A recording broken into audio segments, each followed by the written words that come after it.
മച്ചാമാരെ, നിങ്ങൾ ക്രാബ് ഗീ റോസ്റ്റും നീർദോശയും കൂടിയുള്ള കോംബോ ട്രൈ ചെയ്തിട്ടുണ്ടോ?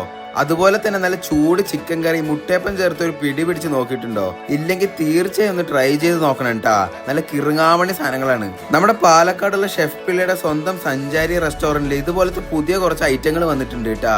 ആദ്യമേ തന്നെ നല്ല ചൂട് മട്ടൺ പെപ്പർ സൂപ്പും കൂടെ നല്ല മൊരിമൊരിപ്പുള്ള ട്രാവൻകൂർ സ്റ്റൈൽ പ്രോൺസ് ഫ്രൈയും കൊച്ചി ചിക്കൻ ഫ്രൈയും കഴിച്ചുകൊണ്ട് പരിപാടി തുടങ്ങി. അതിന് പിന്നാലെ അത്യാവശ്യം നല്ല സ്പൈസി ആയിട്ടുള്ള ക്രാബ് ഗീ റോസ്റ്റും നീർദോശയും വന്നു. നല്ല സോഫ്റ്റും ജ്യൂസിയും ആയിട്ടുള്ള ഈ ഫിഷ് അൽഫാമിന്റെ മസാല അടിപൊളിയായിരുന്നു. ലേശം നെയ്യൊക്കെ ഒഴിച്ച് നല്ല മീൻചാറും കൂട്ടുകറികളും പപ്പടവും ചേർത്ത് ഈ മൺകലത്തിൽ ചോറ് കഴിക്കാനും അടിപൊളിയായിരുന്നു. അത്യാവശ്യം നല്ല സ്പൈസി ആയിട്ടുള്ള ഈ ചിക്കൻ ചട്ടിക്കറി മുട്ടയപ്പത്തിന്റെ നെയ്ച്ചോറിന്റെ ഒക്കെ ഒപ്പം കഴിക്കാൻ ബെസ്റ്റ് കോംബോ ആണ് കേട്ടാ.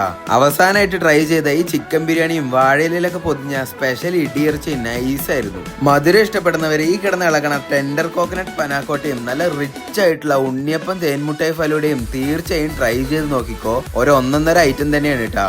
അപ്പൊ ഈ സഞ്ചാരി റെസ്റ്റോറന്റിന്റെ ലൊക്കേഷൻ വരുന്നത് നമ്മുടെ പാലക്കാടിൽ നിന്ന് കോയമ്പത്തൂർ പോകുന്ന വഴി മരുത റോഡിലുള്ള വില്ലേജ് ഓഫീസിന്റെ ഒക്കെ അടുത്തായിട്ടാണ് കേട്ടാ. അപ്പൊ ശരി.